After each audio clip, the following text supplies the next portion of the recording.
बिहार विधानसभा चुनाव 2025 से पहले किशनगंज जिले में एक बहुत ही चौंकाने वाला और गंभीर खबर सामने आया, जिसने पूरे राज्य की राजनीति को हिलाकर रख दिया है। किशनगंज, जो बिहार की एक बहुल मुस्लिम इलाका माना जाता है, वहां से करीब 1.45 लाख वोटरों के नाम हटा दिए गए लिस्ट से। और जैसे यह बात सामने आई, लोगों में गुस्सा फैल गया और AIMIM पार्टी ने इस मुद्दे को लेकर तीखी प्रतिक्रिया भी दी है।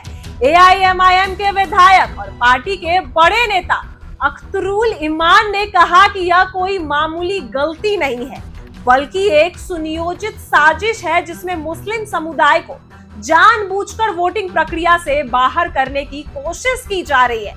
उन्होंने यह भी कहा कि यह बहुत ही चिंता की बात है कि आज सिर्फ मुस्लिम बहुल इलाकों में ही इतने बड़े स्तर पर नाम हटाए गए हैं, जबकि अन्य जगहों से ऐसे कोई आंकड़े सामने नहीं आया।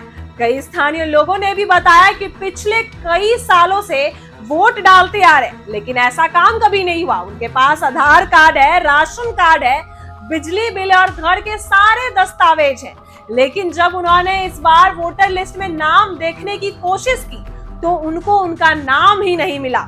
कई लोग को यह तक नहीं पता था कि उनका नाम काट दिया गया है। जब उन्होंने मोबाइल या पंचायत भवन में वोटर लिस्ट चेक की तो उन्हें यह जानकारी मिली, जिसके बाद वे परेशान हो गए और उनके मन में चिंता आ गई। खासकर बुजुर्ग महिला, जिनका हर बार नाम होता था, अब लिस्ट से बाहर है। और पहली बार वोट डालने वाले नौजवान भी बहुत निराश है कि उनका नाम ही नहीं जोड़ा गया। इस खबर के बाद AIMIM ने चुनाव आयोग से मांग की है कि इस पूरे मामले की गंभीरता से जांच की जाए और जिन लोगों के नाम हटाए गए हैं उन्हें दोबारा लिस्ट में शामिल किया जाए, ताकि वे अपने लोकतांत्रिक अधिकार का इस्तेमाल कर सके। पार्टी ने यह भी चेतावनी दी कि अगर जल्दी से सुधार नहीं हुआ तो वे सड़कों पर उतरेगी, आंदोलन करेगी, विरोध प्रदर्शन करेगी और जरूरत पड़ी तो दिल्ली तक आंदोलन ले जाएगी। इस मुद्दे को लेकर अब सवाल उठने लगा है कि क्या यह कोई तकनीकी गलती है या फिर जानबूझकर किसी खास समुदाय को चुनाव से दूर रखने की साजिश है, क्योंकि इतने बड़े पैमाने पर नाम हटाना कोई आम बात नहीं है, और वह भी ऐसे इलाके में जहां एक खास धर्म या समुदाय की संख्या अधिक हो, तो शक होना लाजमी है।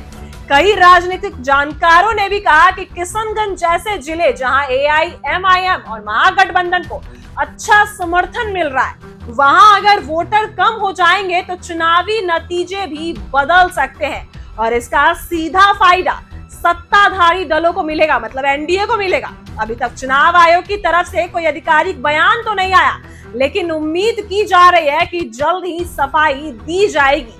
आयोग का यह कहना है, हो सकता है कि हर साल वोटर लिस्ट से मृतक लोगों, डुप्लीकेट नामों या दूसरे इलाकों में चले गए लोगों के नाम हटाए जाते हैं, लेकिन सवाल यह है कि क्या यह काम सिर्फ किशनगंज में ही किया गया? अगर नहीं तो बाकी जिलों में भी आंकड़े सामने आने चाहिए, उनको भी सामने लाना चाहिए ताकि स्थिति साफ हो सके। फिलहाल किशनगंज के लोग बेहद नाराज हैं और रोजाना बड़ी संख्या में लोग चुनाव आयोग के कार्यालय, BLO या पंचायत भवन पहुंचकर पूछताछ कर रहे हैं कि उनका नाम क्यों काटा गया और वे दोबारा नाम कैसे जुड़वाएं। AIMIM कार्यकर्ता भी अब गांव-गांव जाकर लोगों को फॉर्म भरवा रहे हैं और सिखा रहे हैं कि कैसे वे दोबारा नाम जुड़वाने के लिए आवेदन कर सकते हैं। इस बीच कुछ विपक्षी दल जैसे RJD, कांग्रेस और वामपंथी दलों ने भी AIMIM को अच्छा समर्थन दिया है और कहा है कि अगर चुनाव आयोग निष्पक्ष है तो उसे तुरंत सभी जिलों का डाटा जारी करना चाहिए और यह भी बताना चाहिए कि किन किन इलाकों में कितने लोगों के नाम हटाए गए हैं। अगर यह सिर्फ किशनगंज का मामला है, जैसे मुस्लिम बहुल इलाकों तक का, तो यह वाकई चिंता की बात है और चुनाव आयोग की निष्पक्षता पर भी बड़ा सवाल खड़ा करता है। अब देखना दिलचस्प होगा कि इसके आगे क्या प्रतिक्रिया देते हैं। क्या चुनाव आयोग डाटा जारी करता है या फिर नहीं करता है? ऐसी ही वीडियो के लिए बने रहे हमारे साथ। आप देख रहे हैं इनसाइडर लाइव।